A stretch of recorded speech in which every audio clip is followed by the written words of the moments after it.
Hi there, my name is Tony Law from Your First Four Houses, and today I'd like to share with you a simple application where I know you're going to start by putting in your own postcode, but once you've done that, it's a great way of finding out about any area in the UK.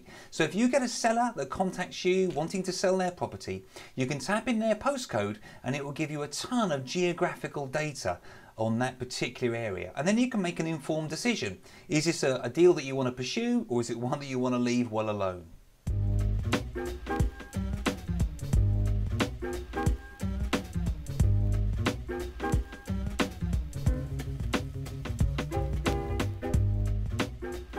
So here we are, this is the website in question, it's Street Check. I'll put a link in the box that will take you straight to it.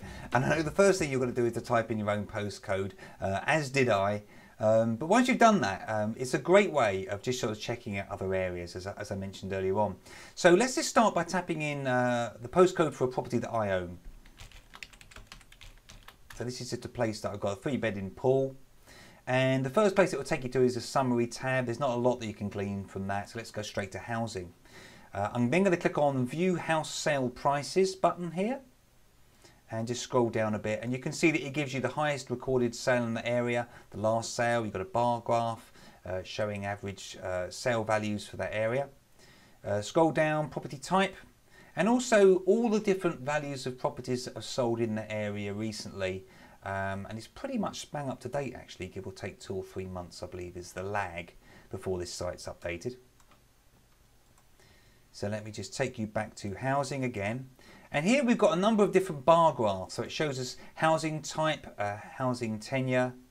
I'm going to speed through this fairly quickly because you're going to check this out on your own, I'm sure. Housing occupancy. So let's move on to the next tab. So if we go to the people tab, here we've got an idea of social grading.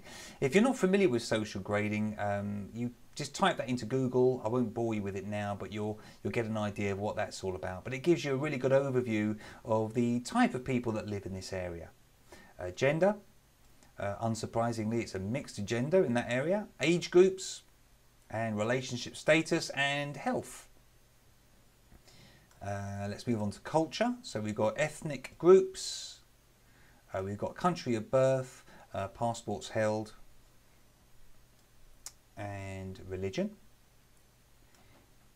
Employment, again, I know I'm speeding through this fairly quickly, but you can do this at your leisure and go through this. Employment could be really interesting if you're looking to put in certain types of houses, for example, be them HMOs or social houses, this social housing, this kind of thing.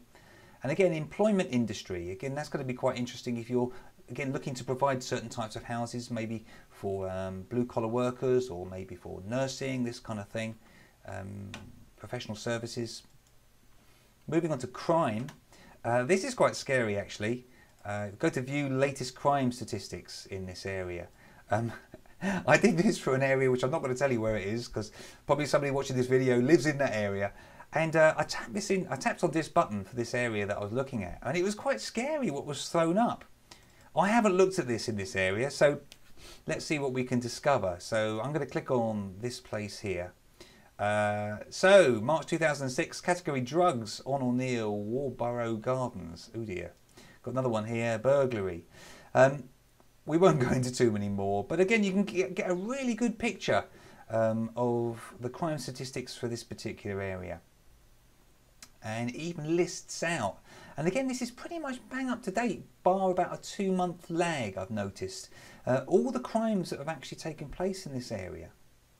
The list goes on and on and on, but we don't want to look at that. So what else can we pull out from this website? So we've looked at crime nearby, so this gives you an idea of all the schools and the services that are available in that particular place. And the last tab that we've got here is broadband. This gives you an idea of the speed that's available and also the suppliers. So you can see that there's a ton of information that you can pull up from this site.